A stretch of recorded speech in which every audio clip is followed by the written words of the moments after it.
A garage door humming but refusing to move can be frustrating and puzzling to understand. One common culprit behind this failure is a faulty garage door capacitor, especially in hot climates.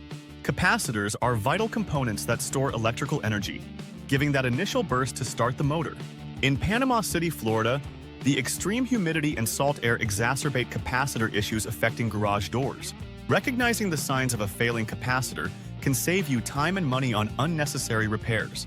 If your garage door only opens partially, it could mean a weak capacitor is the problem. A burning smell or smoke emanating from the opener signals a serious issue demanding immediate attention. Age, heat, and humidity are key factors that can drastically reduce a capacitor's lifespan over time. If you're not familiar with electronics, it's wise to consult a professional for safe diagnosis and repair.